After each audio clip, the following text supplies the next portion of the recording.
और अब आपको देव दीपावली के मौके पर प्रधानमंत्री नरेंद्र मोदी के वाराणसी दौरे की 4 तस्वीरें हम दिखाने जा रहे हैं। सबसे पहले आपको हम वो तस्वीरें दिखाते हैं। इन तस्वीरों को जरा देखिए। अलकनंदा क्रूज से प्रधानमंत्री ने यात्रा की। दूसरी तस्वीर काशी विश्वनाथ की पूजा की है। तीसरी देव दीपावली का जो पहला दिया है दीपदान प्रधानमंत्री नरेंद्र मोदी ने किया है और उसके बाद प्रधानमंत्री गंगा आरती में शामिल हुए। अलकनंदा क्रूज से उन्होंने यात्रा की। आपको बता दें कि अलकनंदा क्रूज से ही वो ललिता घाट पर पहुंचे थे और यहीं ललिता घाट पर पहुंचने के बाद उन्होंने काशी विश्वनाथ कॉरिडोर का जो विकास कार्य है उसका जायजा लिया और उसके बाद वहां से प्रधानमंत्री का काफिला पहुंचा काशी विश्वनाथ मंदिर, जो आप दूसरी तस्वीर में देख पा रहे हैं। यहाँ काशी विश्वनाथ मंदिर में पूरे वैदिक मंत्रोच्चार के साथ प्रधानमंत्री नरेंद्र मोदी ने भगवान भोलेनाथ की पूजा अर्चना की। 4 पंडित मौजूद थे जिन्होंने इस पूरे पूजन विधि को प्रधानमंत्री के हाथों संपन्न कराया। उसके बाद प्रधानमंत्री राजघाट पर पहुंचे, जहां पर ये पहला दिया प्रधानमंत्री नरेंद्र मोदी ने जलाया, दीपदान किया और उसके बाद जो चौथी तस्वीर आप देख रहे हैं वो राजघाट के बाद की तस्वीर है, जहां पर गंगा आरती हुई और गंगा आरती में प्रधानमंत्री नरेंद्र मोदी शामिल हुए। तो उनके दौरे की ये 4 बेहद अहम तस्वीरें इस वक्त आपके टेलीविजन स्क्रीन पर। इससे पहले काशी में हुए लेजर शो में शिव तांडव की तस्वीरें वाकई अद्भुत थी, क्योंकि लेजर शो और काशी के घाटों पर जलते दिए ऐसे लग रहे थे मानो धरती पर स्वर्ग सा नजारा हो। हर हर महादेव के जयकारों से पूरा काशी गुंजायमान था।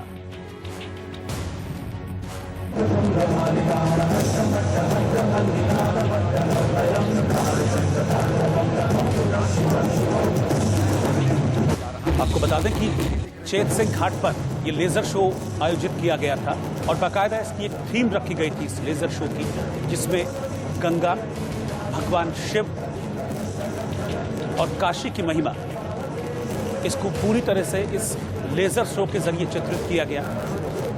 भगवान भोलेनाथ का तांडव चित्रित किया गया इस लेजर शो के जरिए। और वहीं दूसरी ओर जब क्रूज पर यात्रा कर रहे थे प्रधानमंत्री मोदी, तो इस क्रूज यात्रा के जरिए उन्होंने किस तरह से पूरी काशी नगरी को सजाया गया और रात के वक्त कैसे काशी जगमग रही देव दीपावली के मौके पर, उसकी सुंदरता को प्रधानमंत्री ने इस क्रूज के जरिए निहारा है।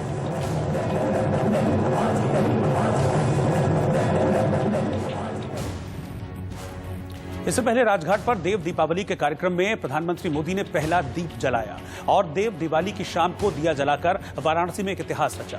इसके बाद देव दीपावली पर काशी के सभी 84 घाट दीपों से जगमग हो उठे। हर साल लाखों लोग इस अद्भुत नजारे को देखने के लिए यहां पहुंचते हैं, लेकिन कोरोना संकट और पीएम मोदी के दौरे के चलते इस बार श्रद्धालुओं की संख्या काफी सीमित कर दी गई थी। पिछले साल यहां पर 10 लाख दिए जलाए गए थे। मान्यता है कि देव दीपावली के दिन सभी देवता बनारस के घाटों पर आते हैं। कार्तिक पूर्णिमा के दिन भगवान शिव ने त्रिपुरासुर नाम के राक्षस का वध किया था। त्रिपुरासुर के वध के बाद सभी देवी देवताओं ने मिलकर खुशी मनाई थी। काशी में देव दीपावली का अद्भुत संयोग माना जाता है। इस दिन दीपदान करने पर पुण्य, फलदायी और विशेष महत्व वाला होता है। मान्यता है कि भगवान भोलेनाथ ने खुद धरती पर आकर 3 लोक से न्यारी काशी में देवताओं के साथ गंगा घाट पर दीपावली मनाई। इस दौरान पीएम मोदी ने सांस्कृतिक कार्यक्रम देखे और फिर संबोधन देते हुए विरासत का क्या मतलब होता है उसको भी प्रधानमंत्री मोदी ने अपने संबोधन में समझाया।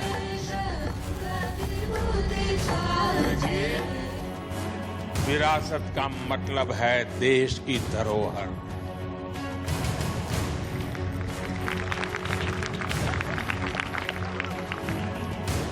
जबकि कुछ लोगों के लिए विरासत का मतलब होता है अपना परिवार और अपने परिवार का नाम। हमारे लिए विरासत का मतलब है हमारी संस्कृति, हमारी आस्था, हमारे मूल्य। उनके लिए विरासत का मतलब है अपनी प्रतिमाएं, अपने परिवार की तस्वीरें। इसलिए उनका ध्यान परिवार की विरासत को बचाने में रहा। हमारा ध्यान देश की विरासत को बचाने, उसे संरक्षित करने पर है। प्रधानमंत्री मोदी शाम 6 बजे देव दीपावली कार्यक्रम में शामिल होने अलकनंदा क्रूज से राजघाट पहुंचे थे, जिसकी तस्वीरें वाकई बेहद शानदार थी। क्योंकि इन दो तस्वीरों में देखिए कैसे पीएम मोदी अलकनंदा क्रूज में सवार होकर गंगा के घाटों का देव दीपावली की शाम भ्रमण करते दिखे। पहली जो तस्वीर है वो क्रूज के अंदर की है, जहां से वो गंगा के खूबसूरत सजे घाटों को निहार रहे थे, देख रहे थे। तो दूसरी तस्वीर में वो क्रूज के डेक पर नजर आ रहे हैं और वहां से खुले आसमान से उन्होंने गंगा का नजारा देखा, गंगा के घाटों का नजारा देखा। इस दौरान नजारा रात में किसी समंदर जैसा दिखाई दिया, क्योंकि क्रूज तेजी से आगे बढ़ रहा था और मोदी काशी की शाम के वक्त की हर खूबसूरत तस्वीर मानो अपनी आंखों में कैद करना चाह रहे थे। इस दौरान लगातार वो हाथ हिलाकर घाटों पर खड़े हुए जो लोग थे उनका अभिवादन करते, कभी हाथ जोड़कर मां गंगा को नमन करते हुए भी प्रधानमंत्री मोदी दिखाई दिए।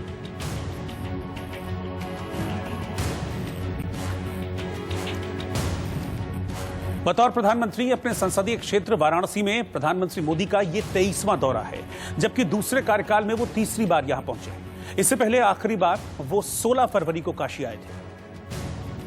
लेकिन इस बार नजारा कुछ अनोखा था, क्योंकि अब की बार पीएम मोदी ने काशी विश्वनाथ मंदिर जाने के लिए गंगा पर एक बड़े क्रूज का सहारा लिया। देखिए कैसे वो पहली बार यूपी के सीएम योगी आदित्यनाथ के साथ अलकनंदा क्रूज पर सवार होकर भगवान अवधूत राम घाट से गंगा नदी के रास्ते काशी विश्वनाथ मंदिर के लिए ललिता घाट की ओर निकल पड़े। करीब 10-12 मिनट तक यूं ही ये क्रूज गंगा नदी पर तेजी से आगे बढ़ता रहा। इस दौरान पीएम मोदी और योगी आदित्यनाथ क्रूज में बैठकर शाम के वक्त गंगा घाटों की दिव्य छटा का आनंद लेते दिखे। हालांकि थोड़ी देर बाद मोदी और योगी का काफिला अलकनंदा क्रूज से ललिता घाट पहुंच गया। पावन तट पर माननीय प्रधानमंत्री जी पधार रहे हैं, हाथ हिलाते हुए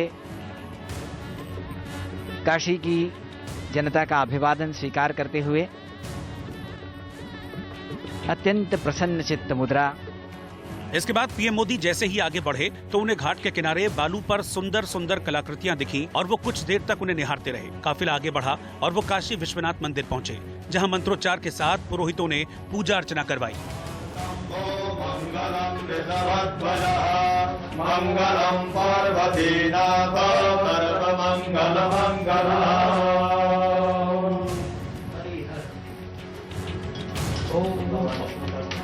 ओम केशवाय नमः, ओम नारायणाय नमः, ओम माधवाय नमः, सद्गुणानंद गोविंदाय नमो नमः। इसके बाद पीएम ने बाबा विश्वनाथ का पहले जलाभिषेक किया, फिर दुग्धाभिषेक कर बाबा की आरती की।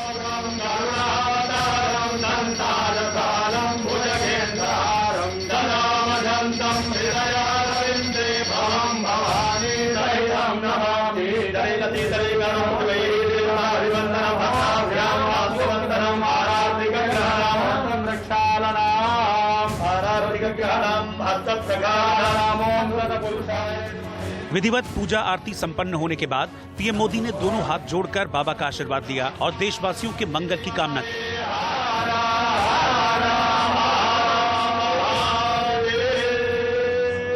विश्वनाथ की जय। हरि हर शिव हर। इतना ही नहीं, पूजा पूरी होने के बाद पीएम मोदी ने पुजारी को अपने कुर्ते की जेब से दक्षिणा निकाल कर दी और बाबा विश्वनाथ को प्रणाम कर देशवासियों के लिए दुआ मांगी। पूजा संपन्न होने के बाद प्रधानमंत्री मोदी ने काशी विश्वनाथ कॉरिडोर के विकास कार्यों का जायजा लिया। इस दौरान उन्होंने विकास कार्यों से जुड़ी एक प्रेजेंटेशन भी देखी।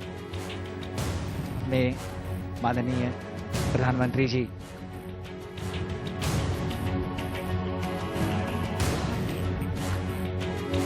आदि शंकराचार्य द्वारा स्थापित तीर्थ श्री काशी विश्वनाथ मंदिर हिंदू आस्था का अत्यंत महत्वपूर्ण केंद्र है। इस आस्था की परंपरा को भव्य रूप प्रदान करने का श्रेय हमारे यशस्वी प्रधानमंत्री जी को जाता है, जिनकी प्रेरणा से ये मंदिर भव्य रूप ले रहा है। बाबा विश्वनाथ को मां गंगा से जोड़ने का संकल्प साकार करने हेतु श्री काशी विश्वनाथ धाम परियोजना का शिलान्यास 8 मार्च 2019 को प्रधानमंत्री नरेंद्र मोदी जी द्वारा किया गया।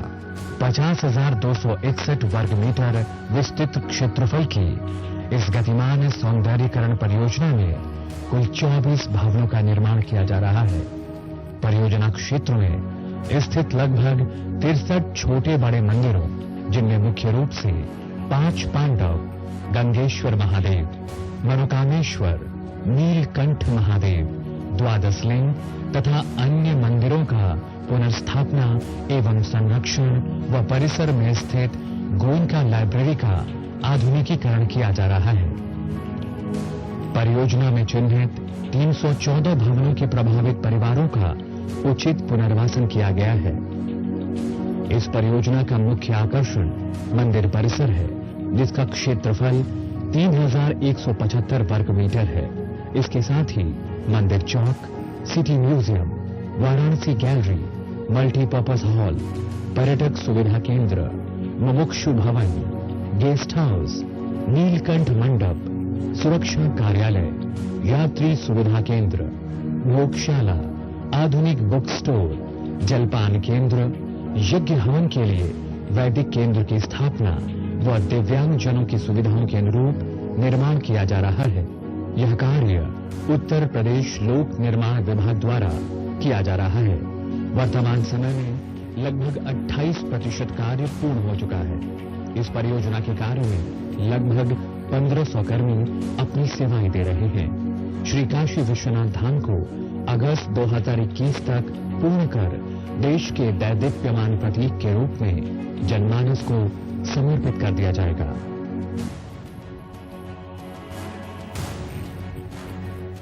इससे पहले प्रधानमंत्री नरेंद्र मोदी 2447 करोड़ की लागत से तैयार प्रयागराज वाराणसी 6 लेन हाईवे का लोकार्पण करने पहुंचे। इस दौरान उन्होंने एक जनसभा को संबोधित करते हुए दावा किया कि योगी सरकार में इंफ्रास्ट्रक्चर प्रोजेक्ट में तेजी आई है, लिहाजा उत्तर प्रदेश की पहचान अब एक्सप्रेस प्रदेश के रूप में होने लगी है।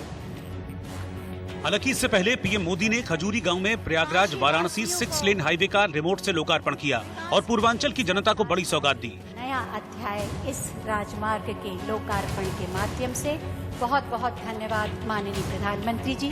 NH-19 के चौड़ीकरण से अब काशी से संगम नगरी तक जाम नहीं लगेगा और गाड़ियों की रफ्तार भी बढ़ेगी। मार्ग दिल्ली कोलकाता कॉरिडोर का भी एक प्रमुख भाग है।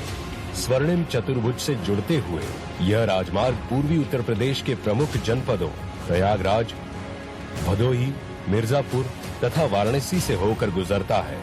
इसके बाद पीएम मोदी ने वहां जनसभा को संबोधित किया, जिसकी शुरुआत हर हर महादेव के नारे के साथ कुछ यूं की। हर हर महादेव।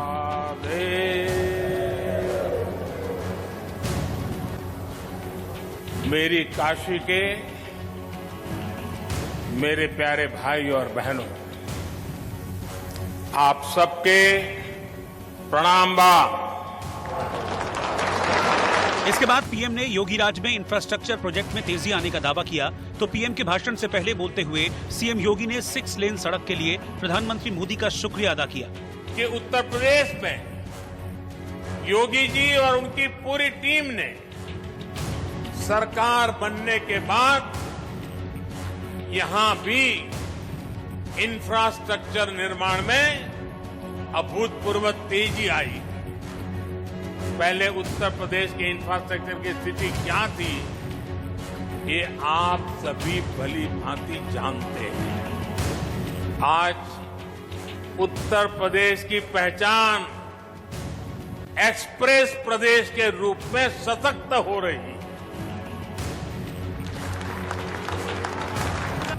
मैं प्रयागराज काशी को जोड़ने वाले इस 6 लेन के हाईवे के लोकार्पण के आज के इस कार्यक्रम के अवसर पर एक बार फिर से उत्तर प्रदेश की जनता की ओर से आदरणीय प्रधानमंत्री जी का हृदय से अभिनंदन करता हूं, स्वागत करता हूं और उन्हें इस बात के लिए आश्वस्त करता हूं कि उनके मार्गदर्शन में प्रदेश के अंदर इंफ्रास्ट्रक्चर का, गरीब कल्याण का और जो भी योजना केंद्र सरकार के द्वारा जनहित में, देश हित में, लोक कल्याण के लिए लागू की जाती हैं, उत्तर प्रदेश पूरी प्रतिबद्धता के साथ उन्हें आगे बढ़ाने का कार्य करेगा। जाहिर है कि 6 लेन सड़क से वाराणसी और प्रयागराज जैसे 2 सांस्कृतिक शहर और करीब आए हैं, लिहाजा देव दीपावली पर पूर्वांचल के लोगों को इससे बेहतर गिफ्ट और क्या हो सकता है। देव दीपावली के लिए प्रधानमंत्री मोदी काशी में थे और वहीं से पीएम ने कृषि बिल का विरोध कर रहे किसानों को भरोसा दिया और विपक्ष पर जमकर बरसे। कहा, कानून पर भ्रम और आशंका को विरोध का आधार बताया जा रहा है। का फैसला अगर किसी को पसंद नहीं आता था तो उसका विरोध होता था। लेकिन बीते कुछ समय से हम एक नया ट्रेंड देख रहे हैं। हम अब देख रहे हैं कि अब विरोध का आधार फैसला नहीं, बल्कि भ्रम फैलाकर, आशंकाएं फैलाकर, फिर तो भविष्य में ऐसा होगा, फिर तो भविष्य में ऐसा होगा, अब तो ये होने वाला है, उसको आधार बनाया जा रहा है। अपप्रचार किया जाता है कि भाई फैसला तो ठीक है, लेकिन पता नहीं इससे आगे चलकर क्या क्या होगा, और फिर कहते हैं ऐसा होगा। जो अभी हुआ ही नहीं है, जो कभी होगा ही नहीं, उसको लेकर समाज में भ्रम फैलाया जाता है। ऐतिहासिक कृषि सुधारों के मामले में भी जानबूझकर यही खेल खेला जा रहा है। पहले तो मंडी के बाहर हुए लेन देन ही गैर कानूनी माने जाते थे। ऐसे में छोटे किसानों के साथ अक्सर धोखा होता था, विवाद होते थे, क्योंकि छोटा किसान तो मंडी पहुंच ही नहीं पाता था। अब ऐसा नहीं है। अब छोटे से छोटा किसान भी मंडी से बाहर हुए हर सौदे को लेकर कानूनी कार्यवाही कर सकता है। यानी किसान को अब नए विकल्प भी मिले हैं और छल से, धोखे से उसे बचाने के लिए कानूनी संरक्षण भी मिला है। भारत के कृषि उत्पाद पूरी दुनिया में मशहूर है।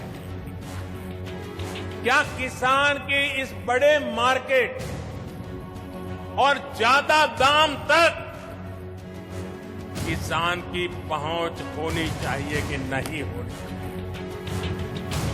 अगर कोई पुराने सिस्टम से ही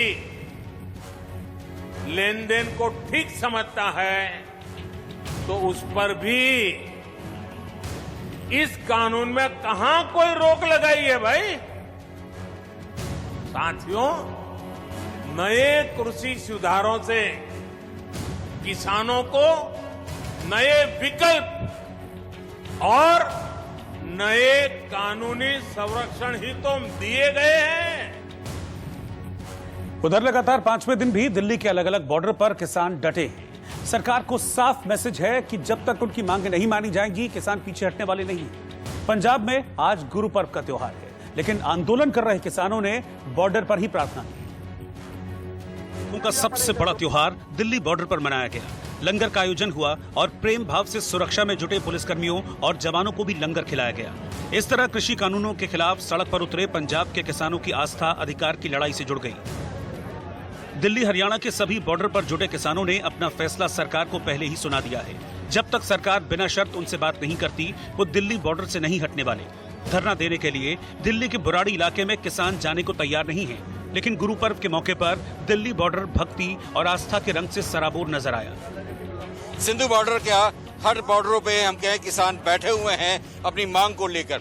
लेकिन वही गुरु पर्व के दिन आप देखें तो लंगर यहाँ पे लगा हुआ है सिंधु बॉर्डर पर, और लोगों को यहाँ पर लंगर खिलाया जा रहा है। ये प्रसाद के रूप में यहाँ पर इनके किया जा रहा है। आगे जो है लंगर परोस रहे हैं कि साहब ये गुरु पर्व पे लंगर पड़ा रहे हैं या हमेशा लंगर चल रही है? नहीं, हमेशा चलेगा जी। ये गुरु पर्व में आज है, गुरु पर्व है, गुरु नानक देव जी का गुरु पर्व है। वैसे भी चलेगा, जितना चले किसान आंदोलन चलेगा, लंगर चलता ही रहेगा। लंगर चलता हुआ रहेगा। यहाँ पे देखेंगे कई लोग हैं यहाँ पर। तो आप लोग क्या खास क्या बना के लेके आए इस बार? आप जो है साढ़े दिल्ली की संगत है, ये साडा ही परिवार है, कोई बगाना परिवार नहीं। जब आपदा आती है, पंजाब हरियाणा जो भी पंजाब का किसान है वो सभी के लिए ਜਿੱਤੇ ਵੀ ਖਾਣਾ ਪਹੁੰਚਾਉਣਾ ਪੜਦਾ ਹੈ। ਜੋ ਇਹਨਾਂ ਕਰੋਨਾ ਕਰਕੇ ਸਰਕਾਰ ने जो साडे मुंह बना रखे आ, कोई कोरोना नहीं। कृषि कानूनों को वापस लेने की मांग के साथ दिल्ली तक पहुंचे किसान सड़क पर हैं, लेकिन मार्च के 5वें दिन भी उनके उत्साह में कोई कमी नहीं आई। इस समय हम टिकरी बॉर्डर पे मौजूद हैं और आज गुरु पर्व का शुभ अवसर है और किसान भाई भी यहाँ पे प्रदर्शन पे डटे हुए हैं। सर ये बताइए, आज गुरु पर्व का मौका है, अगर आप चाहते हैं कि सरकार आज आपसे बातचीत करे और 3 तारीख को भी मीटिंग आने वाली है, अगर मीटिंग में कुछ फैसला नहीं आया तो आगे की आपकी रणनीति क्या होगी सर? सबसे पहले तो अज असीं बाबे नानक का जन्मदिन है, शुभ दिहाड़ा है, मुबारकबाद दिंदे हैं 20 जथेबंदियां की देह पर कि सब लोग इस दिन ते खुशी मनाउण। असीं भी जिन्ने लोग 5 बार्डर घेरे हुए हैं दिल्ली के, लखा लोग बैठे हैं, लखा लोग आ जाओ और आ जाने। हरियाणा में, राजस्थान में, यूपी में, महाराष्ट्र में सभी लोग चल पे हैं, पंजाब में बहुत लोग आ रहे हैं। तो असीं बैठांगे, डेरे लाई बैठे हैं, गलबात लई तैयार हैं, दरवाजे खुले, कंडीशन ना होवे, शर्त ना कोई होवे गलबात लई, जो केंद्र सरकार पहलां तो ही शर्तां ला रही है। जहां दिल्ली हरियाणा बॉर्डर पर पंजाब के किसानों का जमावड़ा है, वहीं दिल्ली यूपी बॉर्डर पर गाजियाबाद में भी किसान डट कर तैयार खड़े हैं। करा 26 जनवरी का लोग कह रहे हैं कि हमने बहुत पहले 40 साल पहले यहाँ की परेड देखी थी, तो अब परेड देख कर चलेंगे। क्योंकि कुछ किसान लगातार आते हैं, जो बाहर से आते हैं, फिर वो बैरिकेड्स पर चले जाते हैं। अब कई लेयर सिक्योरिटी कर दी है, पत्थर लगा दिए। हाँ ठीक करा है इन्होंने, पत्थर लगा दिए। मैं घर बनाऊंगा अपना, यहीं आज झोंपड़ी डाल लूंगा, निवास स्थान होगा अपना यहीं। हालांकि पुलिस सुरक्षा के पुख्ता इंतजाम मौजूद हैं, कई लेयर की बैरिकेडिंग की गई है और बड़े बड़े पत्थर भी लगाए गए हैं, लेकिन किसान भी जैसे आर पार की लड़ाई के मूड में हैं। इसी तरह टीकरी बॉर्डर पर भी आईटीबीपी के जवानों की तैनाती की गई है। किसानों ने दिल्ली आने वाले सभी रास्तों को जाम करने की चेतावनी दी है, लिहाजा सभी रास्तों पर सुरक्षा बढ़ा दी गई है। दिल्ली गुरुग्राम के रास्ते पर भी बड़ी तादाद में पुलिसकर्मियों की तैनाती की गई है। साथ ही बॉर्डर पर ड्रोन से निगरानी की जा रही है ताकि कोई उपद्रव न हो। और वहीं दिल्ली में सरकार ने संकेत दिया है कि वो दिल्ली बॉर्डर पर जुटे किसानों के नेताओं से बिना शर्त बातचीत को तैयार है। किसान नेताओं के मुताबिक गृह मंत्री अमित शाह किसान नेताओं से आमने सामने की बात के लिए हामी भर चुके हैं और उम्मीद है कि बातचीत कल यानी कि मंगलवार से शुरू हो सकती है। 7 किसान नेता पिता सिंह जी जुड़ चुके हैं। सर आज गृह मंत्री अमित शाह से आपकी बातचीत हुई, इस मीटिंग में क्या बातचीत हुई आपकी उनसे? बातचीत अमित शाह के साथ हुई, उन्होंने बताया था कि बूटा सिंह किसान संगठन बातचीत करने के लिए तैयार है। हमने बता दिया कि तैयार बैठे हैं टेबल टॉक करने, कदे भी नहीं होया जदों तो लेके एजिटेशन शुरू हुई है, बातचीत के जवाब नहीं दिया। अगर भारत सरकार कंडीशन लाती है, पंजाब में जब बैठे थे उदों कंडीशन लाई, असी मालगाड़ी को ट्रैक खाली कर दिया, तो गलबात नहीं की, तो के ये कंडीशन लाती कि पैसेंजर गड्डी चलाओ पहला, उदों भी असी मान ही नहीं है गल। उसके आज जदों दिल्ली में आके बैठ कर गए तो फिर कंडीशन ला दी कि तुसी पहला सारे बॉर्डर खाली कर दो, तुसी इत्थे चले जाओ की है स्थान भवन उधर कोई, उत्थे चले जाओ, दूसरे दिन बातचीत होगी। असी ये कंडीशन मानने के लिए तैयार नहीं हाँ, ये कदे भी नहीं तैयार होंगे। ये गलबात का रास्ता ठीक नहीं होता कि शर्तों तहत गलबात नहीं होंगी, गलबात का माहौल सखावा हो जाए फिर गलबात ठीक हो जाती है। अज उन्होंने ये गल मान ली है, साडी हुण कोई शर्त नहीं है, रास्ता साफ हो गया गलबात के लिए।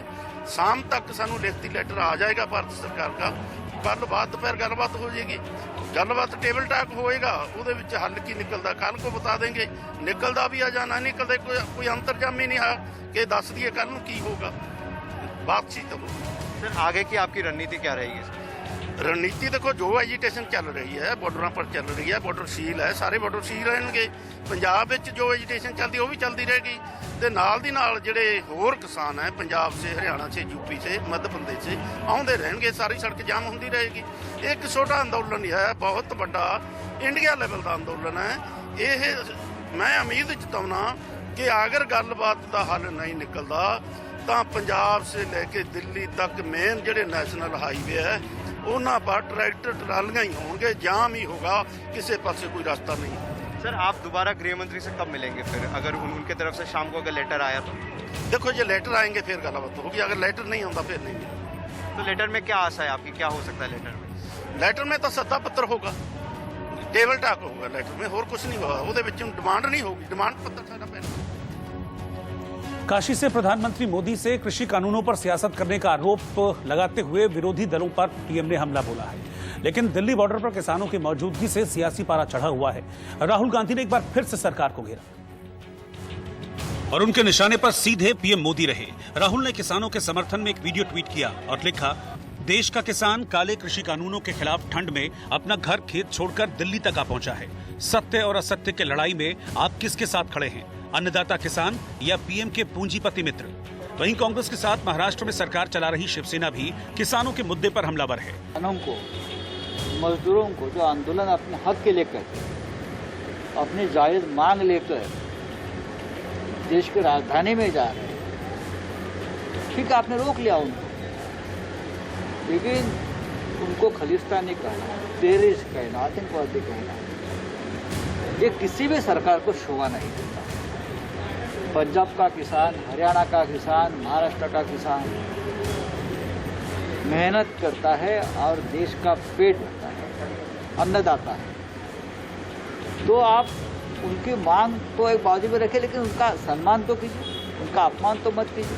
हालांकि दिल्ली बॉर्डर पर जुटे किसानों ने साफ कर दिया है कि वो किसी राजनीतिक पार्टी को अपने साथ नहीं आने देंगे, लेकिन कांग्रेस समेत दूसरी विरोधी पार्टियों के नेता खुलकर किसानों के साथ हैं। दिल्ली की आम आदमी पार्टी की सरकार लगातार किसानों के साथ हमदर्दी दिखा रही है, तो वहीं पंजाब से आम आदमी पार्टी के विधायक तो बॉर्डर पर मौजूद दिखे। सरकार की कोशिश किसानों की नाराजगी दूर करके इस आंदोलन को खत्म करने की है। जेडीयू ने भी उम्मीद जताई है कि बातचीत से रास्ता निकल आएगा। तो देश भर में इसके बारे में जो किया गया है, तो जरूरत इस बात की है कि इसमें लोगों के बीच में बातचीत हो जाए, और केंद्र सरकार तो चाहती है, किसानों के साथ बातचीत करना चाहते हैं। तो जब बातचीत हो जाएगी तब सही मायने में किसानों को ये जानकारी मिल जाएगी कि उनका किसी भी फसल का प्रोक्योरमेंट में किसी तरह की बाधा नहीं आने वाली। प्रोक्योरमेंट होगा और जो केंद्र के द्वारा निर्धारित किया जाता है वो उनको मिलेगा। इसलिए हम नहीं समझ रहे हैं कि इसके बारे में एक अकारण हो रहा है। सरकार कृषि कानूनों में बदलाव के लिए तैयार नहीं है। ऐसे में बड़ा सवाल ये है कि किसानों को कैसे मनाया जाएगा। उधर सरकार लगातार कृषि कानूनों को किसानों के लिए फायदेमंद बता रही है। केंद्रीय मंत्री प्रकाश जावड़ेकर ने ट्वीट किया है और अपने ट्वीट में लिखते हैं कि कृषि कानून पर गलतफहमी न रखें। पंजाब के किसानों ने पिछले साल से ज्यादा धान मंडी में बेचा और ज्यादा एमएसपी पर बेचा। एमएसपी भी जीवित है और मंडी भी जीवित है और सरकारी खरीद भी हो रही है। हालांकि जिस तरह प्रधानमंत्री मोदी ने काशी में कृषि बिल को सही ठहराया और आरोप लगाया कि इसे लेकर भ्रम फैलाया जा रहा है, उसके बाद सवाल ये उठा कि सरकार से किसानों की बातचीत कितनी कारगर हो। से जुड़ रहे हैं योगेंद्र यादव जी। सर, सबसे पहला सवाल कि प्रधानमंत्री नरेंद्र मोदी ने बोला है कि एक भ्रम फैलाया जा रहा है। सर, इस पे आप क्या कहेंगे कि वो कह रहे हैं किसान जितने भी यहाँ पे जुड़े उनको गलत इन्फॉर्मेशन पहुंच रही है, वो एक भ्रम फैला हुआ है। प्रधानमंत्री बिल्कुल सही कह रहे हैं, भ्रम फैलाया जा रहा है।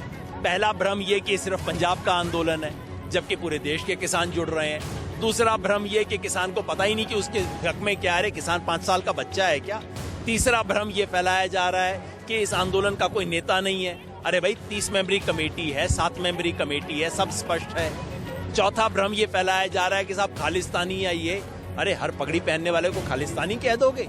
तो भ्रम तो बहुत फैलाया जा रहा है मोदी जी, और भ्रम फैलाने वाले आपके लोग हैं, आपकी पार्टी के। भ्रम फैलाना बंद कीजिए। सर, प्रधानमंत्री का कहना ये है कि यहाँ पे जितने भी किसान पहुंचे हैं वो इसलिए है क्योंकि कोई भी नया कानून बनता है तो उसका एक ऑपोजिशन भी होता है, उसका एक समर्थन भी होता है, और आगे चलते चलते वो ऑपोजिशन भी समर्थन में आ जाता है। तो उस पर आप क्या करेंगे? प्रधानमंत्री जी, मुझे देश के एक किसान संगठन का नाम बता दें, एक, ज्यादा भी नहीं। देश में 500 किसान संगठन है, एक किसान संगठन का नाम बता दें जिसके पास जनाधार हो किसानों का और इन 3 कानूनों के हक में जो खड़ा हो।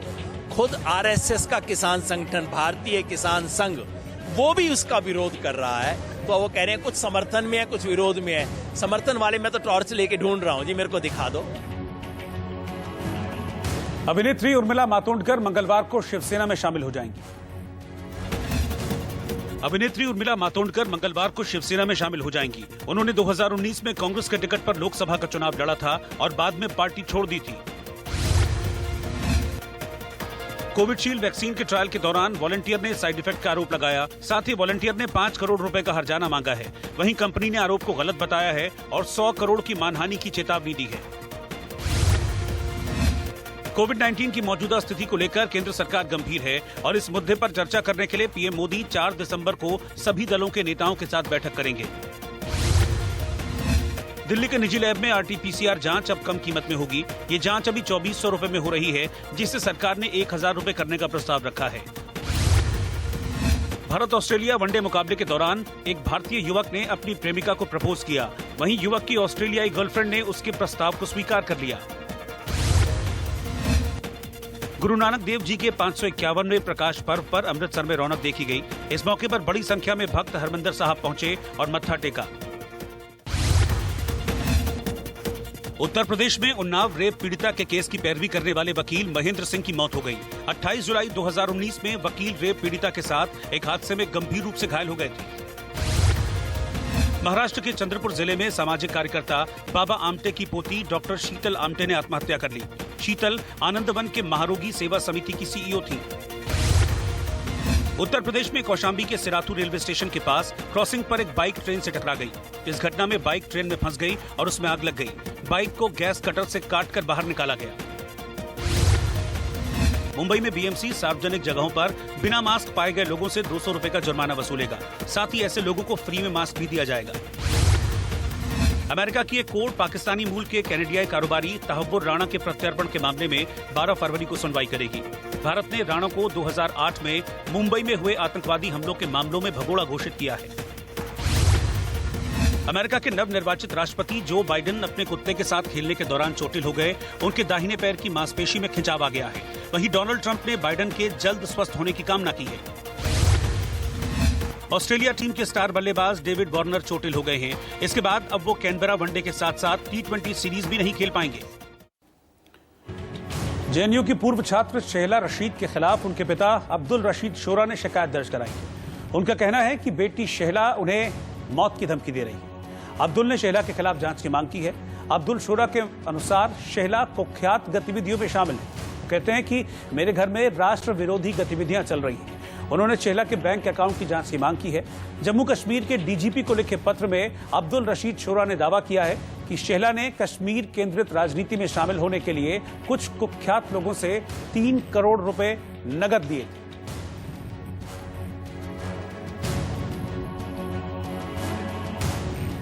यूपी में लव जिहाद के खिलाफ कानून लागू होते ही एक के बाद एक 2 केस दर्ज हो गए। एक मामले में रविवार को गिरफ्तारी हुई थी। आज दूसरे केस में आरोपी की गिरफ्तारी हो गई।